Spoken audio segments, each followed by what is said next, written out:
best and have done a great job of making each other better. And man, I love competing against him. Man, he makes me better, and I try to do my best to make him better. So I think that's what made us so good. What's the most underappreciated aspect of this Ohio State team? I think just how close we are. I think I've been here, I feel like a long time now, and I think it's the closest team I've ever been on.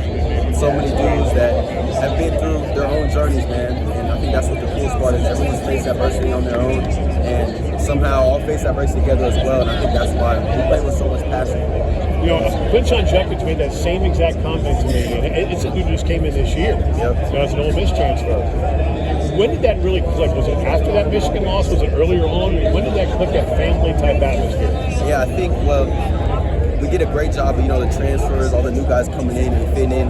But I think when you face adversity, you either can break or come closer together, and I think that's what it did after that Team North loss. I think you guys have heard about, the team meeting we had where everyone passed everything out and everyone put their differences aside and had one goal, is to get here. And it's been special to see, man. Lathan Ransom, the hard-hitting safety for the Ohio State Buckeyes, joining us here on ESPN Radio, getting you ready for the national championship. Sean McDonough, Greg McElroy, Katie George, and myself on the call. Let's go to Notre Dame. You watch Riley Leonard, the quarterback, play. What stands out? He's a leader. He's a leader, man, and he does a lot of things special. He puts his body on the line, man. It's really impressive to see a quarterback run so hard, man. Take some shots, get back up, keep going. I see why his team plays so hard for him. Does a great job, facilitating, running the show, man. And also hats off to their running backs. All their running backs run hard, really hard to get on the ground, man. So it's been nice and fun to watch, their film and prepare for them. Lathan, there's one point of emphasis that's really been drilled in this week leading up to the title game. What is it? Doing our job. Doing our job, man. You sound like a coach, bro. It always is. It always is. It might get repetitive or not, but we play our best when everyone's doing their job and executing at a high level. Big old smile came across his face, ladies and gentlemen, as we turn you loose. If you could, when I see you, 60 minutes, 60 more minutes, and you're hoisting the big tomorrow, what's that mean? It means everything. It means everything. To think about, I think they put up a post the other day showing how many practices, how many things. You look at it, I don't remember the exact number, but like 100 practices, over 100 meetings, and it's to get to this one point, to get to this game, 60 minutes, like you just said. So just to go out there and our team get everything they got, man, I'm going to be exhausted after this game. Everyone's going to be exhausted, man, but hopefully it's going to be worth it. If I have the privilege of talking to you post-game, one thing, go ahead and say it. You're going to see a lot of emotion. I'm going to try to hold the F-bombs and all that. But you're going to see a lot of emotion, a lot of excitement. Good to see you, man. Good to see you too. Thank you. Appreciate you. Watch out for this one. I want to go back to what you said about things being hashed out and that being after the loss. Can you just describe that scene for me? What it was like? Yeah, I think it was just, first of all, going over, mistakes that were made. Everyone, talked about the mistakes that each position player made, and then just talking about maybe why we made them, and then just putting, man, even though that loss happened, we still have more games to play. I think just, even though it was super hard for everyone, to get over that loss, just understanding that we have to get over it in order to achieve our goal. So everyone did that, man. Everyone did a great job of doing that, so it was exciting to see. Sometimes adversity can make a team or break a team. Why did that not break you guys? Coach Day. I think Coach Day did a great job of, bringing us together, having us understand that the season's not over. We still have goals that we want to achieve. The culture of the team, the leaders of the team, I think all that went hand in hand into not breaking this team. It got heated in that meeting, though, right? There was a lot of emotions, but if when you're a family, that happens. If we're talking like we have brothers, we have sisters, and you guys get mad, you guys argue. It's not really anger at each other, it's love. It was out of love, so that's why it was emotional. We've seen with Coach Day the last couple of years, he's always talking about how tough this team is. And it almost seems like it triggers him if somebody tries to say you guys, are a finesse team or you're not a tough team. When did that mentality change take place, do you think, in this program, that was going to be the focus, playing physical football? Yeah, I feel like, since I've been here, there was some narrative that came out that we weren't a tough team and this and that. And obviously, we block out the outside noise, but all the stuff that we do in the off seasons that are see behind closed doors, all the workouts, all the practices, is all for toughness. It's all to get tough. So I think we put so much work and effort, and he cares so much about us players, and I care so much about my teammates. When you hear that we're not tough, it definitely might trigger somebody.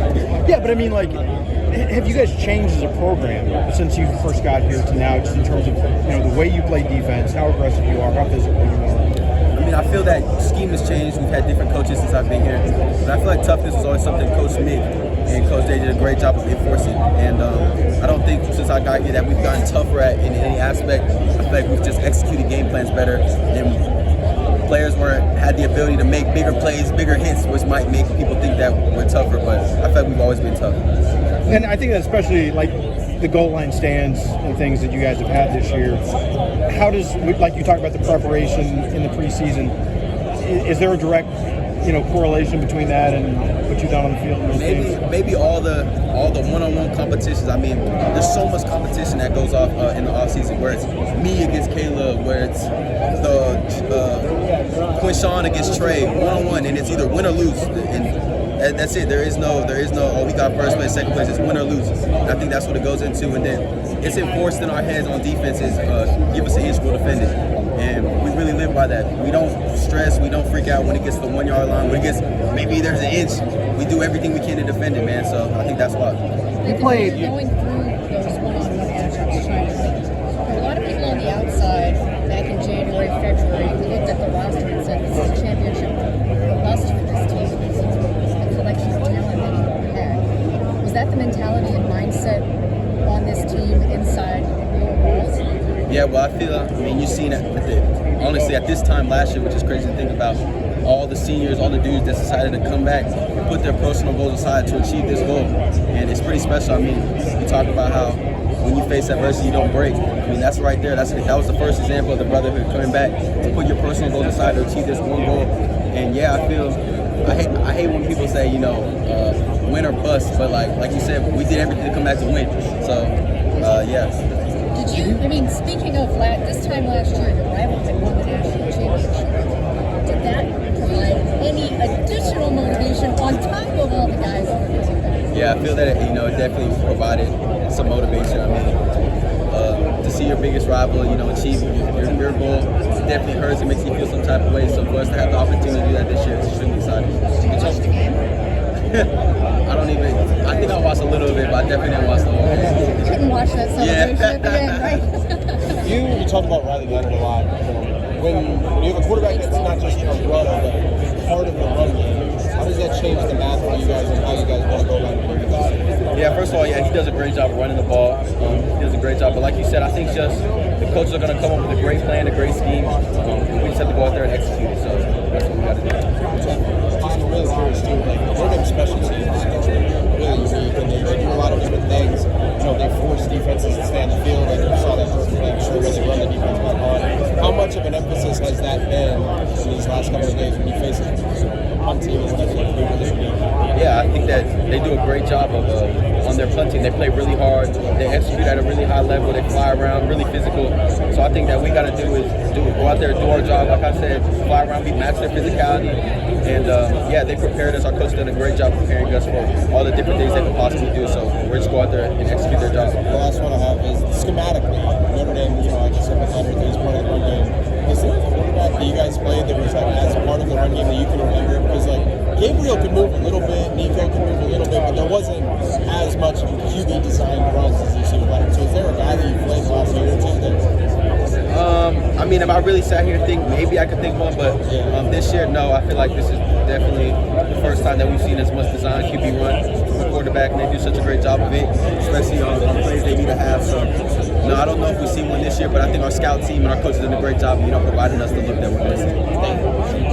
You obviously played sub in 2021, but the 2022 Notre Dame game, when you come in on the second series, is really your sort of breakout moment. Do you think about at all this being kind of full circle for you, having your last game of your career now being against Notre Dame? Yeah, most definitely. I feel like, God works in mysterious ways, and He's worked on my life more than He worked on my life an amazing amount this year. I go to think about, I get a chance to play in the Rose Bowl where, I had broken my leg. I get a chance to play in the Cotton Bowl, which I didn't get to play last year.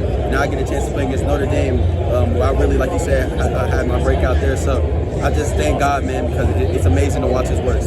Since that moment in the 2022 Notre Dame game, what is the biggest way you've changed on the field? What is the biggest way you've changed off the field? Yeah, I think that's a great question. I feel that, off the field, I've matured a lot, man. I've grown great relationships with my teammates, my friends, my family members, man. And then I think just I've gotten older. I've learned more about the game. I became an older soul. I feel like I've matured just so much, man, really since that moment. So I'm excited to see me go out there as I've matured as a person on the field and off the field. What does being an older soul mean, I guess? It's hard to explain. I mean, when I laugh to think about myself a couple years ago, and I just some of the ways I would think and about stuff, and some of the ways I would do something. Like, man, I was really young. I was really young and really didn't. I just have a different perspective now, I feel, and all the stuff I've gone through is giving me a different perspective, man. So I appreciate everything I've been through. I appreciate all those years and all those games, and I'm excited to be here in this moment. Is there a formative experience you can point to that's given you that sort of perspective, or is it more of a collection of things? I think it's a collection of adversity I faced, man, whether it was injuries, whether it was stuff not going the way I wanted it to go. That's given me a different perspective and appreciation, man, that I appreciate, honestly, me going through those things just so I can experience the stuff I experience now and be as thankful as I am now. You, even, and again, not to keep bringing that game up, but even from that moment, your physicality is something that's always stood out about you as a safety, willing to come up, and you made some big hits on tight ends in that game, and even these playoffs, you've kind of been an enforcer for the defense and been coming up and making big hits in the run game. What has spurred on that physicality for you throughout your career? Yeah, well, I feel like I've been a physical dude since I was a little kid. My dad made sure that I wasn't soft since I was really young. So I think I've just, try to keep that on my shoulder, and then just always keeping a chip on my shoulder. Being a dude, I feel like has been overlooked. A dude that's been overlooked my whole life since I was young. I always go into the game with that chip on my shoulder and not forgetting where I've come from. That's why. What did your dad do? How did he do that? Yeah, man, it's funny. Back in Pop Warner, he was actually one of my coaches, and we'd have open field tackling drills, the Oklahoma drill. And if I ever lost like a hit or missed a tackle, I'm going back up again and again and again. He just made sure, man, that first of all, it made me a competitor, made me a fierce competitor, but made sure that I was always the one delivering the blow, and made sure that he explained to me at a young age that, because I was smaller when I first started, that to not be scared, because if you go there as fast as he goes there, 90% of the time you're going to win. And you go there fearless, 90% of the time you're going to win. So that's been engraved in my head, man, to always play fast, always run, and hit fearless. You mentioned being overlooked. I've heard some guys say that throughout the year. You're at Ohio State. Like, how are you overlooked, but also a starter at Ohio? Like, how do you put those two things together? Yeah, I feel like, first of all, I appreciate Ohio State for recruiting me as a dude from Tucson, Arizona. But I just feel that, growing up, there was always people always seeing other players over me. There's always people that never rated me the highest, always people that thought other dudes were better than me, and I feel like I never forgot that. I always had a chip on my shoulder, man, and just always remembered just being overseen, never getting, the appreciation I feel like that I deserve, so I just keep that on my shoulder. Going back to the Notre Dame game Manny was talking about, as you go into that game in that second series, what's going through your head, if you can think back to it? Going through my head is, do my job, that's it. Just do my job, don't try to do too much, don't try to do nothing special, just do my job, man.